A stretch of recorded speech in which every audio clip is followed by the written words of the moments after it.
ചേച്ചി വാ.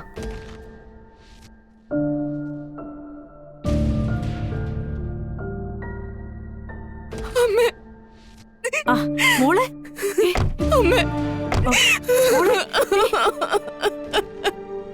ശാലിനി മോളെ ഇടി.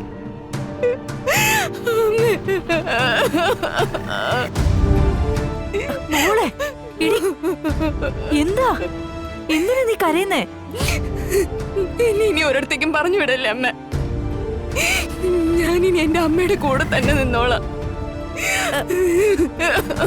മോളെ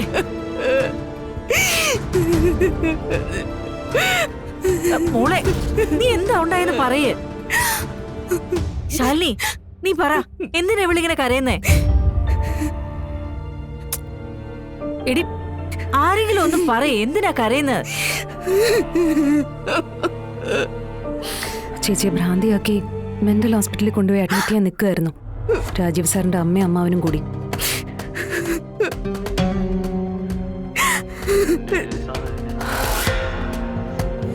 തക്ക സമയത്ത് ഞാൻ അവിടെ ഉണ്ടായിരുന്നതുകൊണ്ട് ചേച്ചിയെ രക്ഷിച്ചുകൊണ്ട് പോരാൻ പറ്റി. ഈശ്വര, അവരിത് എന്ത് ഭാവിച്ച ഈ കാണിച്ചു കൂട്ടുന്നത്? എന്ത് ഭാവിച്ചിട്ടാണെങ്കിലും ഞാനതിന് തക്കതായ ശിക്ഷ അവർക്ക് കൊടുക്കുന്നുണ്ട്. അവരെ അവരുടെ ആങ്ങളെയും വെറുതെ വിടാൻ പറ്റില്ല.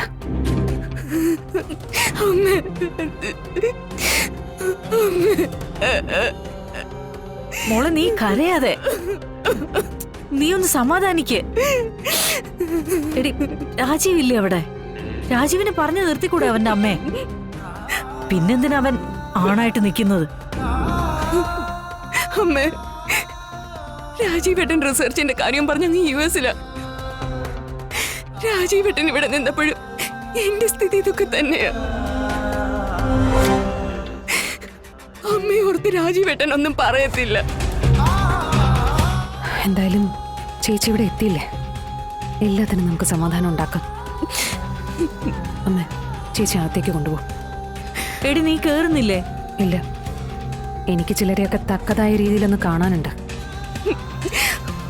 പിന്നത്തേക്ക് വെച്ചാ അതിന്റെ ചൂടങ്ങ് പോവും. രാമേട്ടാ,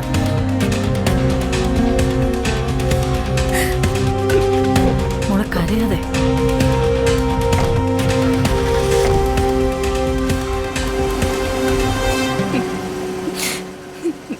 മോളെടി നീ സമാധാനിക്കൂ കുഞ്ഞെ. പോവാൻ വയ്യ അമ്മ, എന്നെ വിടല്ലേ. ഇല്ല നോക്ക്, നീ സമാധാനിക്ക്, കരയാതെ. നമുക്ക് എന്തേലും സമാധാനം ഉണ്ടാക്കാം. വാ കയറ്.